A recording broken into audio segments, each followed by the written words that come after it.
Wonderful. Gurinder, Anushka, what a joy it is to talk to you. Gurinder, congratulations. It's got good reviews, I can see. Christmas Karma, and I wonder how things have changed from for you. I'll start right off the bat. How things have changed for you from Bend It Like Beckham, what, 23 years ago? Have things got better or worse or pretty much the same? Typical Kaveri, go straight for the jugular. Well, personally, things are wonderful was I had children. So I have Yes, two lovely. wonderful children. Congratulations. Thank And you. they're twins, right? They're twins, yeah, a boy and a Yeah, girl. And so I am a super happy, proud mom, which I didn't think I would lovely. ever be when I made Bend It Like Beckham. Um, how have things changed? Well, when I wrote Bend It, I was Jess Bumrah, and those were my Yeah. parents. Now I've become the mother in always getting my kids to do housework and help around, but professionally, I think it's been really interesting because what I've managed to do is keep making films where so many of my colleagues have not been able to because it's just so tough. Um, I personally thought after Bend It Like Beckham, there would be a slew of films like that because it did so well. But the fact that nothing, hardly anything came out after that was a complete shock to me. But it just shows how in the West, making any film, with people of color is in itself a political act. It's a really hard thing. And so I'm super happy that Christmas Karma only happened because I had the support of Indian financiers and Indian producers. And Anushka, I didn't know. I was in Cannes, uh, and I was walking down the Croisette, and I saw these two Indian women who recognized me and were sort of talking to each other and going, fangirling. Ah, Gurinder Chadha, you know? Yeah, they were doing that. And so I stopped and said hello to them. And I just assumed they'd like a photo. So I said, would you like a selfie? And they said yes. And then I said, what do you do? And then Anushka says, well, I'm the founder of Civic Studios, which is a production house in India, and we make social impact films. And so straight off the bat, I said, oh my God, you have to look at my new script, my new film. So it was serendipitous. And I sent them the script, and the next day, Anushka will tell you, but I was super happy that they came on board.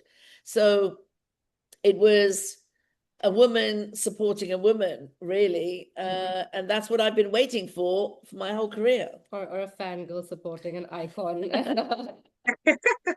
Yes, Anushka. Anushka, tell me what it's like actually to work with an icon like Gurinder, because she's defined British Asian for us, for all these years.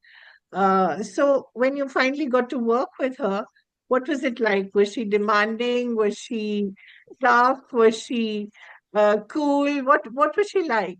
What is she like to I'll, work with? I'll be अरे मेरे सामने थोड़ा बकवास बोलेगी मेरे बारे. you can ask my team who's right here. I will be as honest what I've said behind and in front. Yeah. Honestly, it has been a real privilege to watch Gurinder's magic and journey, right? Because you always see it so far, or always seen it from the outside as an audience member. And Bend It Like Beckham, and not just Bend It Like Beckham, but I think everything Gurinder's done since then has been iconic, has been path breaking, and has always shifted culture. I think when a film is able to do that, it says a lot about the creator. So with Christmas Karma, for me to see the process from this side was truly magical. And I was saying this to Gurinder, I think, at the UK premiere, one of the screenings. The one thing that I've noticed about her, beyond what you can imagine about the genius of her craft, it's actually her relentlessness to keep doing what she thinks is the right thing to do. And that requires a certain grit and a force. And maybe not everyone can sort of, stand in the way of that, but that's what you need, right? That's what you need to constantly be. To be honest means you might disappoint some people, or you might not even disappoint, but some people might disagree with you on that.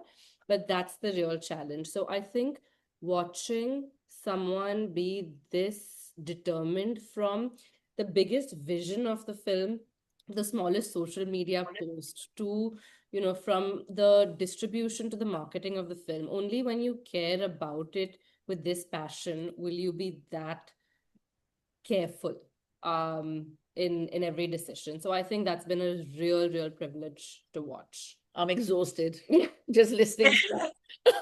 I've been But exhausted watching and telling my I'm team. Yeah, I don't exhausted. know how she does what she does. But I but often ask Gurinder, myself, yeah, I often yeah, ask myself, why do I keep doing this? Why do I keep going out yeah, there? Why do I keep fighting? Why?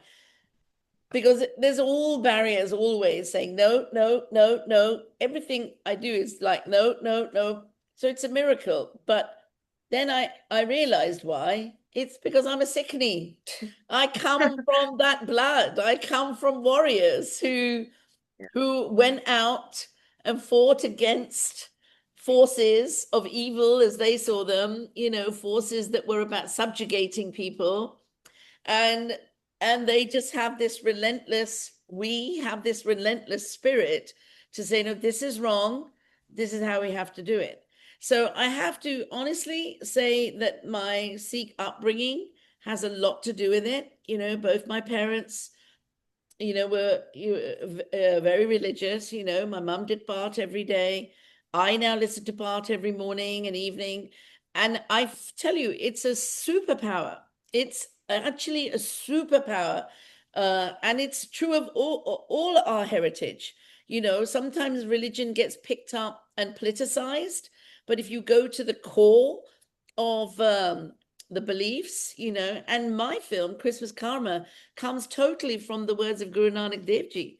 And even though it's an adaptation of Dickens, A Christmas Carol, poor Dickens didn't understand that even he got it from Guru Nanak, right, because his book and Christmas Karma is all about Ek Onkar, that we're all connected. Dickens was writing about poverty in Victorian Britain, and the very rich worth more than the very poor, the sick poor, as in Tiny Tim, right?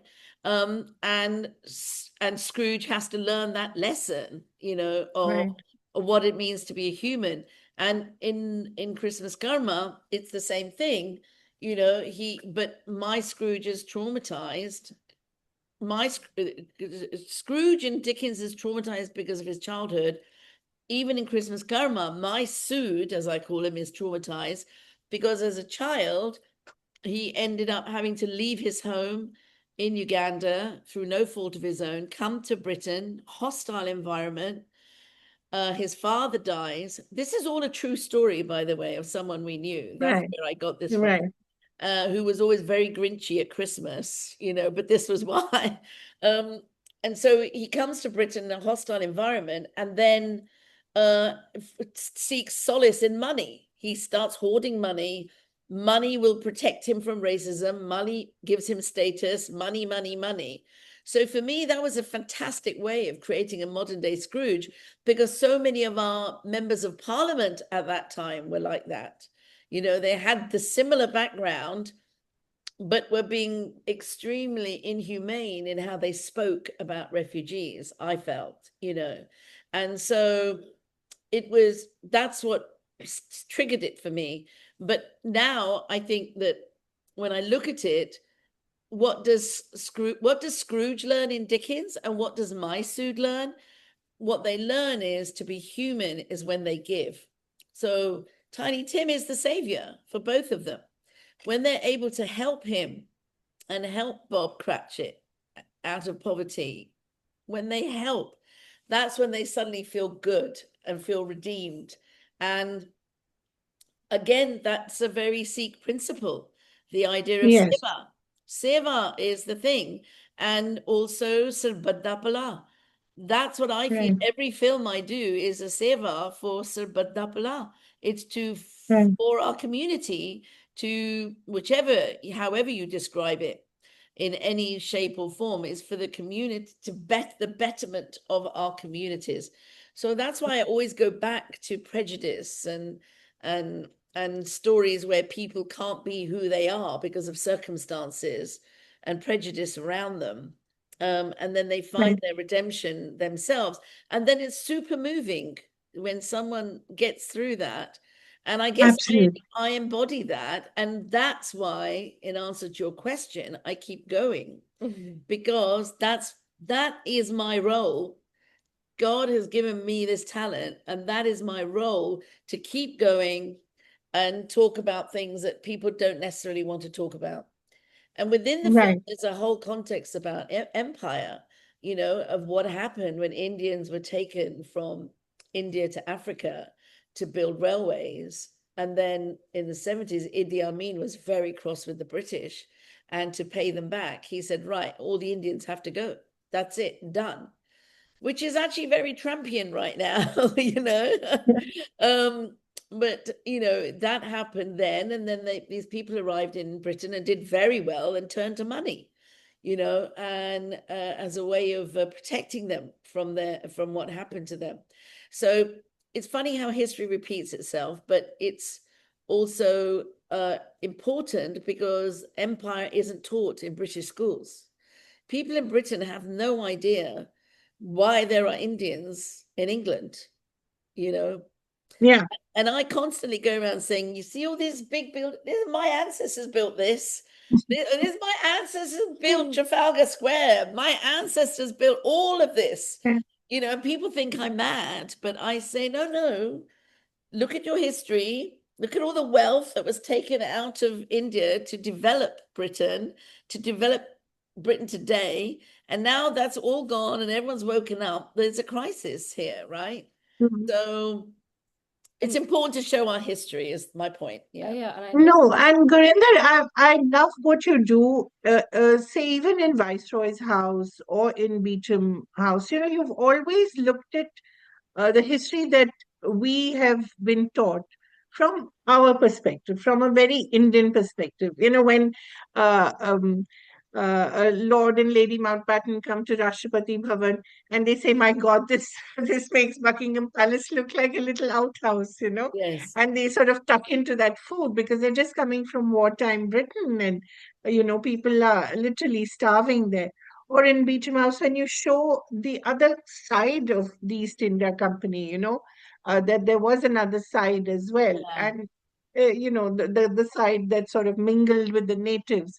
So you've always shown history, but from a very Indian, a very Asian perspective. And even when you've adapted the greats, Jane Austen or now Dickens, it's always been from a very, your own perspective. So, how have you arrived at that? I mean, you were born, raised in Britain, pretty much could have become like Scrooge as well, very self centered, very sort of insular. But you chose to further what is now called diversity, but you did it unknowingly. You didn't really know that you were ticking off some boxes, yeah, of diversity, inclusiveness. Yeah. But you did that with, say, Bend It Like Beckham. I mean, when you look at it now, it looks as if, it sort of, it was a formulaic film, but it wasn't. It was made from the heart. So, you have done so much to push that narrative in a very hostile environment, and somehow we've come right back to that hostile environment. That's the tragedy. So, I mean, too many questions, but I think you understand what I mean. Yeah, That I you you totally, yeah, you're I think working in, yeah, that's a very good analysis of what's happened. yeah, Bargee on the Beach was my first film, and that was of course. Who can 93. forget that Yeah. the bus rides? Yeah, so that was 93. So from 93 to Yeah, where we are today, you're right. I mean, it's an interesting time, especially with cinema, because I don't know if we'll ever get back to pre-pandemic independent cinema.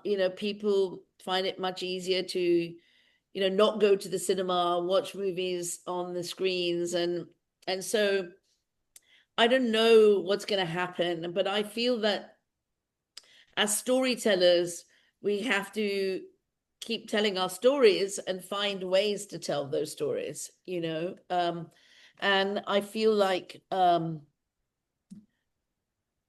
feel sad for the whole industry, to be honest with you, everywhere. I think it's been a tough year here as well as Britain. And in Britain, a lot of the questions I got from journalists was, how the hell did you even get to make a film? Things are so bad. How did you even get here, kind of thing? And I very proudly said, well, I had Indian backing, and that's why my film got made. Obviously with Anushka and Civic Studios. Also another consortium of Indians, Sunil Sheth, put together, and then my UK distributor. But that's kind of how it happened. And obviously in England we have the UK tax credit, and so that also it was a good thing for me.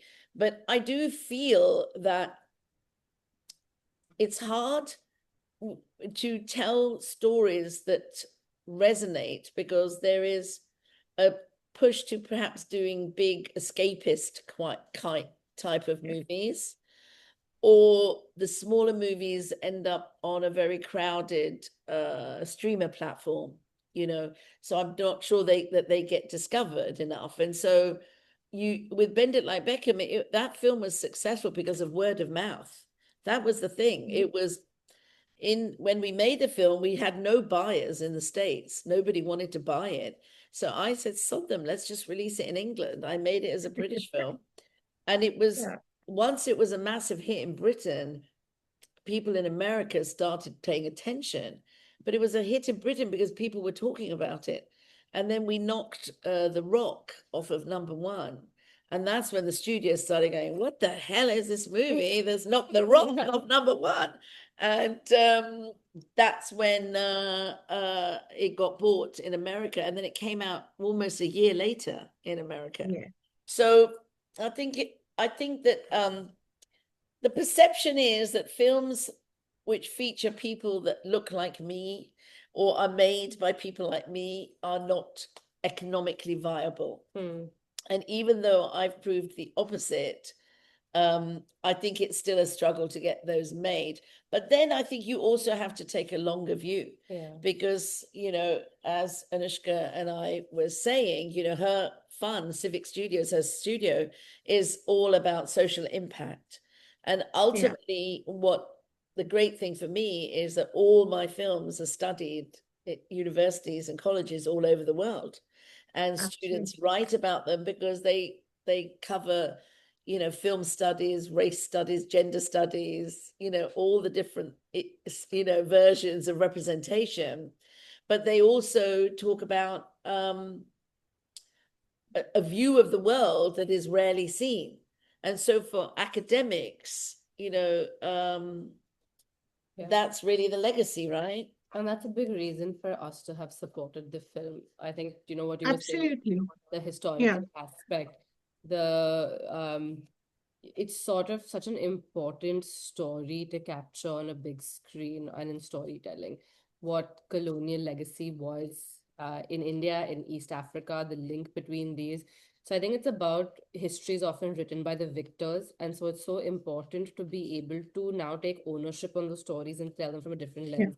So the fact that Gurinder, as a British Indian filmmaker with, East African heritage, and then the two key funding sources, or the three rather, is a beautiful blend of the distributor being, a company that's making very British content, us as funders with Indian financing, and then Sunil Sheth and his circle of people who have supported it are Indians who came from East Africa to the UK. So the story is really being told by, Yeah.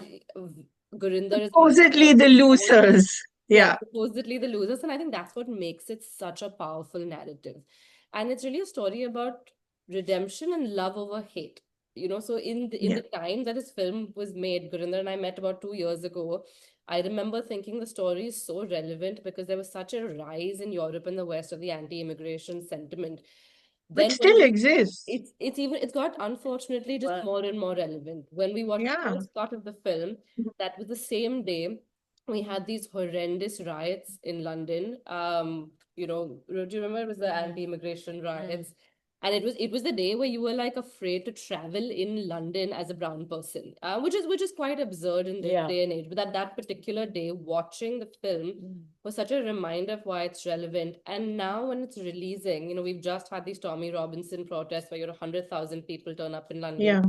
And I remember, when we were doing the film, I was 2 months pregnant, and now I have 11-month-old baby. And for me, it's like a film like this is such an important document of history, but also of influence shaping the future of the world. You want the message for children, particularly to be love over hate. I think that's a big part of the film. Right. Definitely. And one of my Right. other reasons for making this film was I was inspired by an incident that happened to my son when he was 8. And he was in the school playground in North London. And in his class, it was him and another Indian boy. And all the boys were playing in the playground. And then one English boy turned to his friend and said, "Your skin's the same color as poo." And my son froze, the other boy froze. And then this one English boy came forward and said, "You can't say that. That's wrong. Take it back." And then he said, "It's the truth. It is the same color." And then out of nowhere, all these English boys surrounded him and say, "That's racist. That's wrong. Take it back." So these were 8-year-old kids. And there was about 20 of them surrounding this one boy. Now, as it happens, that boy is now like a communist somewhere, like he's like gone the other way. But the thing is, what struck me was that when my son told me about the incident, he asked me, "Was it racist?" And so I had to have this conversation with the 8-year-old to explain. And I said, "When the boy said it to your friend, did he mean to hurt him, sorry?" And he goes, "I think so." And I said, "Did it upset you?" And he said, "Yes." And I said, "Well, then it was racist," because he could have said the same thing in a nicer way, right? And so to have that lesson with your child, given all the films that I've made, that's quite a sad experience. However, me, ever the optimist, I then turned it round to my son and said, "But look at all the boys in your class who stood up for you. Look at Yeah. all the boys. It is Look what true. happened." I said, "That wouldn't have happened when I was at school. But look how things have changed." So that is my point. We do have flag waving. We do have a rise of the right, but we always have to remember it's a minority. And in my film, when Sood is absolutely not willing to change in front of the ghost of Christmas Present and says, "Why should I do the forgiving? Why should I forget?" Billy Porter says to him, "You have to rise up. Don't let hate define who you are. You take solace in the good people. Find the good people, because they're as embarrassed as you are. They're embarrassed by people of their own skin doing stuff." So it's much more eloquently said in the film, by the way. But my point is that I love this concept of good people. And when I wrote that scene, for me, that's a pivotal scene in the film. But that scene is aimed at those kids who did an intervention aged 8 in a school playground in North London. And my kids and their friends see race in a totally different way to me. If I'm watching telly and this character comes on and they have a Chinese girlfriend or something, I will say, "Oh, that's interesting. His girlfriend's Chinese." My kids go, "Oh, Mom, you can't say that. That's wrong. That's racist." I'm just saying it's interesting, in a drama that she's Chinese. They're like, "No, you can't say that." So like it's different. The way they see race is different. And I just Yeah. wanted to acknowledge that. So from Bendit days to today, that's what I've seen. And for every right-wing flag waver, there are about 1,000 other people who are appalled at what is going on, in Britain. And I wanted to make a film that was for them so that people can go, "Yeah, that's right. That's what we think." And that's what happened with Bendit, because it came out after 9/11. and people kind of took the film to their hearts because it was something cultural and different that they could relate to and feel warm by. And I felt like that's what I needed to do with Christmas Karma, is say to all people, good people, this is what being a good person is, in Right. today's And world. all is not lost. And all is not lost, and particularly for the Yeah. kids. In Britain, amazingly, Mm. it's being sold as a kids film, as a family film, because of that It message. is a family, I guess. Yeah. It is, but you know how they like to pigeonhole. So it is like Right. the theatre owners are Mm. pitching it as, go with your kids as a family film. And I'm actually super happy about that, because Yeah. very few films that show tolerance and compassion to kids. And my daughter is actually in the film. She's seen it about 50 Really? times. She's seen She's it about lovely. 50 times, and she cries buckets every time she watches. And I have to sit her at the back because I'm like, I can't have you in the front because you just cry all the time. Sit in the back. Don't distract people. She's What the is she kid. playing? So she's in the choir. There's a choir outside Scrooge's house. So when he comes Okay. home from work, these kids are all singing, and he goes over to the kids and he says to the choir master, these kids should be arrested Yeah. for making such a terrible racket. And all these kids, these harmless kids who are all looking to have Christmas joy for a concert, they're all like upset, But then later when he turns, uh and he opens the famous scene in Dickens when he opens the window and says, hey, Yeah. what day Yeah. is it? So it's my daughter who says it's Christmas Day, of course, so Oh, she's that lovely. little kid. And then that song, they sing that lovely song, and this time Scrooge comes out and is super happy, that they're all Don't singing. give Kaveri the whole film. She needs to watch No, it. No, but Gurinder, I also wanted to bring up a very important thing, and I feel that you're so much a pioneer of this. The fact that now, when we watch television, British television especially, we see all these characters who are brown, but they're sort of color, what do you call it, color neutral, or race neutral. They could be playing any character. Like when you talked about the Chinese, oh, her girlfriend, the girlfriend is Chinese. Now you see, and in major shows as well. And that is progress, isn't it? I mean, you see a Bridgerton and you see a Kate Sharma, even Yeah, if it's tokenism, but it's progress. It's like wonderful to definitely. see this Yeah, diversity, and it's okay, it's taken 20 years, 25 years, but we've got there, right? So I think people like you obviously did something right. definitely. I mean, there is um much bigger presence on our screens than we've ever had. And that is Right. progress. I just think that for some people, though, it is tokenistic. And true diversity for me is when you tell stories from the hearts and minds of the people who you're seeing the faces of, you know. And so you can you can be a mainstream character, but you just have to have a good backstory as to why you're there. Hmm. So colorblind is one thing, but I also think don't negate your backstory, you know. Interestingly, my son is an actor. Not my son, my sorry, Oh, my nephew is an actor. Amar, his name is Amar Chadha Patel, and he was in the recently on this show Willow, on oh, Netflix, and he's been in Netflix, yeah. yeah, he was in another series called Decameron, I think, set in Roman times. Anyway, he works a lot, and he actually turned me down in a role. I just Really? when I Didn't want to wrote play it, in India. yeah, offered him the role of the nephew. Mm. He said, Mussy, I can't do it. I said, what the Why? hell? And he said, because I made it a point as an actor to not do roles that are written as Right. Asian. Interesting.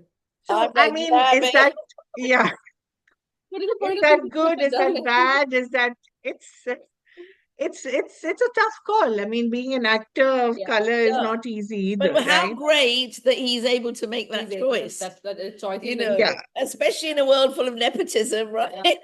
Yeah. Here you have Gurinder, the just the opposite last problem. question. Totally. Gurinder, the last question I wanted to ask you. I mean, there was a time when you could have also chosen a big Hollywood career, and it was literally, I mean, it was staring you in the face, and you could have pretty much been an LA hotshot. You chose not to. Was that home calling you back, or that's where you wanted to tell the stories, or what was it? Well, I think it was partly my mum was in England, so I didn't want to leave my mum. And my father died just before Bender Light Beckham, and so I didn't want to leave my mum alone. Also, I was married, and then also I had kids, so I kind of never did that move to LA, as it were. I've been attached to various films in America that didn't quite make it for whatever reason, and I still get sent scripts, from America.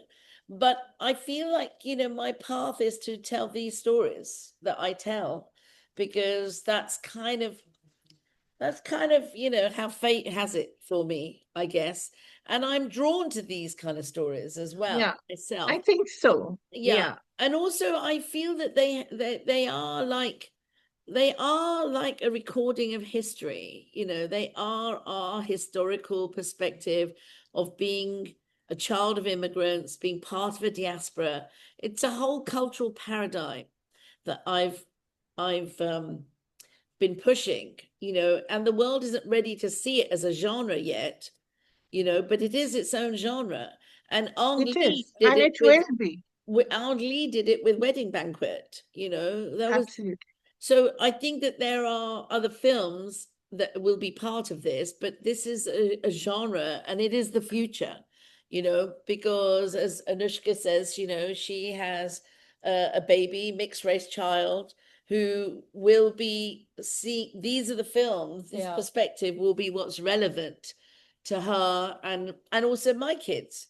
Like, so this cultural paradigm is really what I would hope people understand when they see my body of work. And whatever I do in the future will probably be, that kind of work.